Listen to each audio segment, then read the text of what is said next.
Tanpa mixer, tanpa oven, tanpa telur dan juga mentega, yuk kita bikin jadi cemilan yang enak banget kayak gini.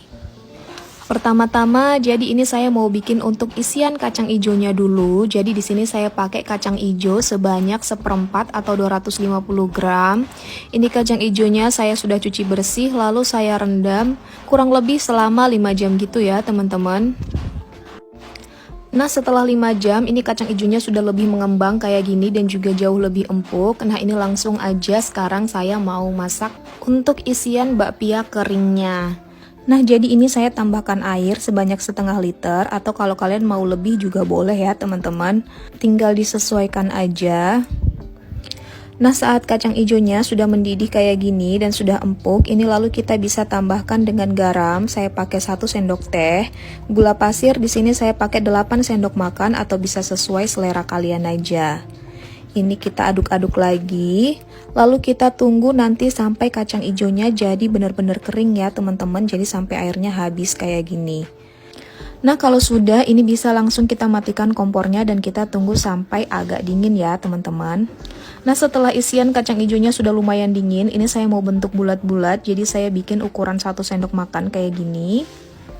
Ini kita bulat-bulatkan aja. Dan saya dapatnya sebanyak ini. Nah ini saya nggak mau langsung 1 kali pakai, jadi saya mau pakai setengahnya aja dan yang lain saya mau simpan di kulkas. Dan ini bisa awet kurang lebih semingguan gitu. Nah, lalu selanjutnya ini saya mau bikin untuk kulit bakpia keringnya. Jadi di sini untuk adonan yang pertama saya pakai air sebanyak 5 sendok makan. Lalu kemudian saya tambahkan minyak goreng sebanyak 5 sendok makan juga. Lalu kemudian untuk tepung terigunya di sini saya pakai segitiga biru dan saya pakai sebanyak 5 sendok makan munjung. Jadi takarannya munjung kayak gini ya, teman-teman. Lalu kemudian saya tambahkan sejumput garam. Lalu tambahkan juga setengah sendok makan gula halus. Ini kita aduk-aduk sampai tercampur rata. Nah supaya tercampur lebih rata kita uleni menggunakan tangan aja ya teman-teman. Nah setelah tercampur rata dan adonannya menjadi lebih kalis kayak gini, ini lalu kita bisa sisihkan dulu ya. Nah kemudian ini sekarang kita lanjut untuk bikin adonan yang kedua. Nah jadi untuk adonan yang kedua di sini saya pakai minyak goreng sebanyak 4 sendok makan. Lalu untuk tepung terigunya di sini saya pakai 2,5 sendok makan munjung. Lalu tambahkan juga dengan gula dan garam secukupnya aja. Ini kita aduk-aduk lagi sampai tercampur rata. Nah kalau adonannya sudah jadi kalis juga kayak gini, ini kita sisihkan dan kita kembali ke adonan yang pertama. Nah untuk adonan yang pertama setelah didiamkan, ini kita uleni lagi sebentar kayak gini. Nah lalu kemudian ini adonannya saya mau bagi menjadi 7 kayak gini. Lanjut kembali ke adonan yang kedua, tadi ini saya mau bagi juga menjadi 7 bagian kayak gini. Nah kalau sudah ini lalu kita kembali lagi ke adonan yang pertama, kita pipihkan kayak gini. Lalu kita ambil adonan yang kedua, kita masukkan ke dalamnya. Lalu kita bulatkan seperti ini. Nah lalu ini kita pipihkan di atas telenan menggunakan roll pin sampai benar-benar tipis kayak gini. Nah kalau sudah tipis kayak gini, ini lalu kita lipat-lipat.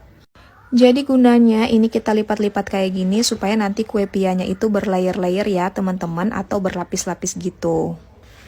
Nah setelah dilipat-lipat ini kita roll pin lagi, tapi nggak usah terlalu tipis. Lalu kita ambil isian kacang ijo yang tadi sudah kita bikin. Lalu kita isi ke dalamnya, kita tutup seperti ini. Nah lalu ini kita pipihkan di atas telenan kayak gini, kita rapi-rapikan lagi. Sampai akhirnya bentuknya menjadi kue pia seperti ini. Nah ini lalu siap untuk kita panggang ya teman-teman. Jadi untuk panggangnya di sini saya menggunakan api yang paling kecil. Kita panggang di atas teflon aja kayak gini selama kurang lebih 15 menit. Pokoknya kalian nanti cek aja kalau bawahnya warnanya sudah kecoklatan kayak gini, ini kalian tinggal balik. Lalu kalian tunggu sampai sisi keduanya benar-benar mateng. Dan ini dia penampakan dari kue bakpia kering kacang hijaunya. Nah jadi kalian bisa lihat gimana teksturnya. Dan ini saya mau coba untuk belah dan kalian bisa lihat gimana isiannya. Nah, jadi ini beneran lembut dan empuk gitu.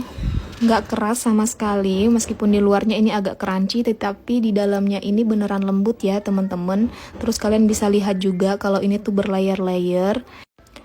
Jadi pokoknya selamat mencoba aja buat kalian bikin cemilan ekonomis kayak gini, tanpa oven, tanpa mixer, terus tanpa mentega dan juga tanpa telur juga, tapi rasanya ini beneran enak dan bergizi. Selamat mencoba, semoga kalian juga suka.